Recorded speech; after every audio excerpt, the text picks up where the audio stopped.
po kayo. So, first message ninyo, we have lovers. Ayan. So, pwede, no, na baka ang iba sa inyo rito is, there is a strong bond between two people in love rito.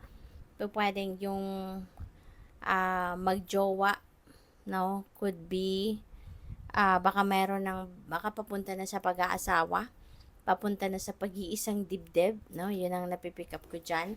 Baka nagkaroon na ng dito, ng planning for getting married, baka na-engage na, 'di ba? Parang ganon. So, congrats sa inyo.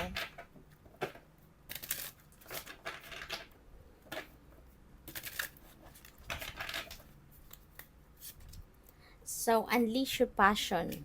Ayan. So, baka ito rin ang isa sa important ingredient din, para mas maging stronger yung relationship mo with your person, para mas maipakita mo, no, yung inyong pagmamahal, yung importansya ng taong ito sa buhay mo, yung ganon. So, unleash your passion. Ipakita mo yung iyong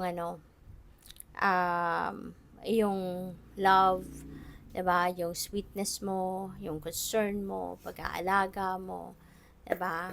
Yung total package, no, ng pagmamahal sa person mo. So maybe that is also what is needed here, 'di ba? Para maramdaman, no, ng person mo yung iyong talagang pagmamahal sa kanya.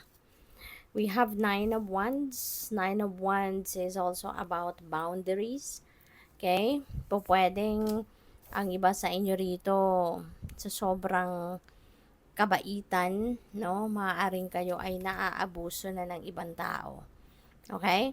Pwedeng it's about time na for you to guard yourself, guard your energy at this time, kasi maaaring sumusobra na, 'di ba?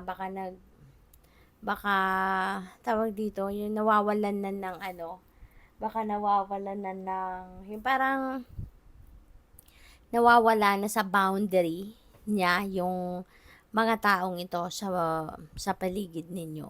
Okay? Kaya maybe it's about time na para kayo. It's about time na para tawag dito, i-impose mo na kumbaga yung boundaries mo. No, to let them know na mayroong limitasyon ang lahat, 'di ba? Kasi baka ikaw ay inaabuso na, no?